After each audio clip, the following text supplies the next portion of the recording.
and of too few child care operations. This is the largest investment in child care since World War II. Today, my administration is releasing guidance to states to help get the funds they need out the door as quickly as possible to allow dramatic expansion and availability of child care in this country.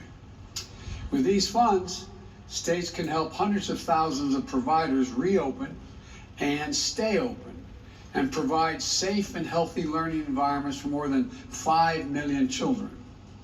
These funds will also allow states to provide over 800,000 families with subsidies to pay for child care.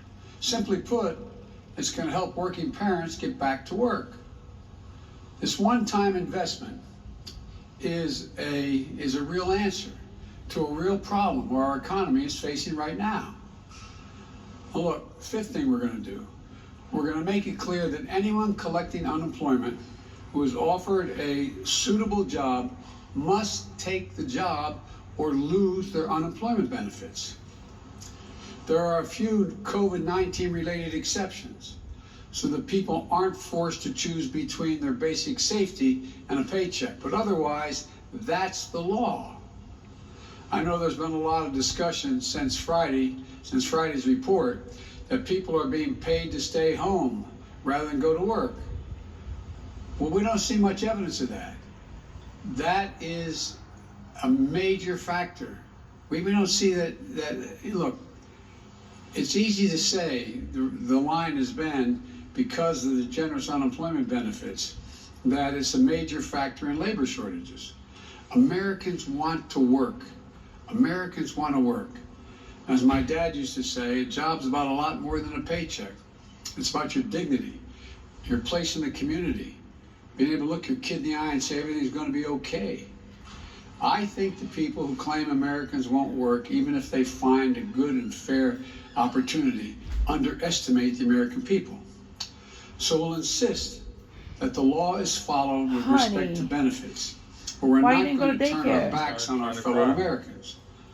22 million people lost their jobs in this pandemic. I can watch it. Through no I ain't got nothing fault to do. of their own. I can watch it. They lost their jobs to a virus and to a government that bungled its response to the crisis and failed to protect them. We still have 8 million fewer jobs than we did when the pandemic started. What'd you say? You did And already. for many of those folks, unemployment You did benefits already, are a Ben. lifeline. No one should be allowed to game the system. Okay, And we'll insist the law is followed, but let's not take our eye off the ball. Families who are just trying to put food on the table, keep a roof over their She head, came from school like they that. aren't the problem. Look, she put We on need to shoes stay on. focused on the real Lady said problems she in put front on of the shoes us. on, but she didn't know Beating they was this on her own pandemic feet. and creating jobs. Again, the law is clear.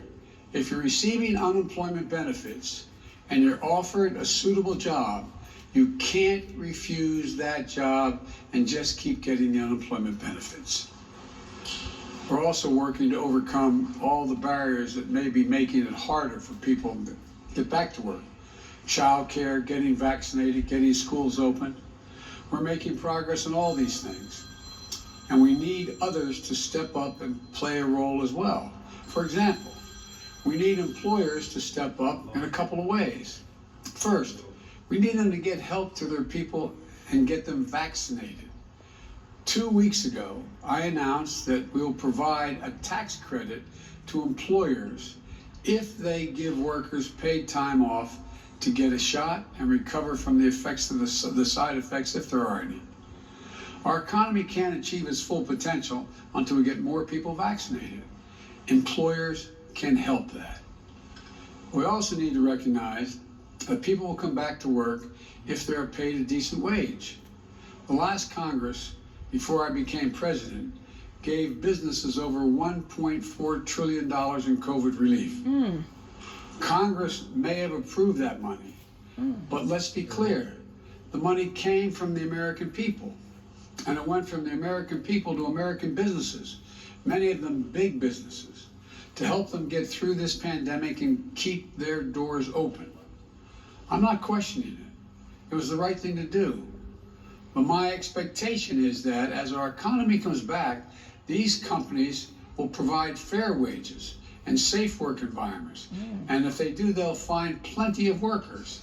And we're all going to come out of this together better than before. So we need to stay focused on creating jobs and beating this pandemic today and building back better for tomorrow. The American Rescue Plan is just that, a rescue plan. It's to get us out of the crisis and back on track, but it's not nearly enough. That's why we need the American Jobs Plan, which is an 8-year investment, an 8-year investment strategy to make sure working people of this country get to share in the benefits of a rising economy, and to put us in a position to win the competition with China and the rest of the world for the 21st century. That's the next stage. That's what we're doing right now. We're working to get that passed. I want to thank you all, and may God protect our troops. Thank you. Mr. President, you can't protect critical infrastructure from a criminal actor. How can you possibly protect it from a state actor? You can do both, and you will. Do you think Russia is involved at all explicitly with that attack? I'm going to be meeting with President Putin, and so far there is no evidence based on from our intelligence people that Russia is involved. Although there is evidence that the actors, ransomware, is in Russia. They have some responsibility to deal with this. Thank you. Have you decided who will get the AstraZeneca doses, Mr. President? 1:59, President Joe Biden at the White House talking about the economy, using the occasion to pitch his multi-trillion-dollar spending plans that he says are going to help the economy. Now, some highlights of what the president talked about there. He said they were going to be opening a portal for state and local governments to apply for federal funds. They're sending out the first aid checks to restaurants, he says, today. And of course, they're taking steps to deal with that cyber attack on the Colonial Pipeline.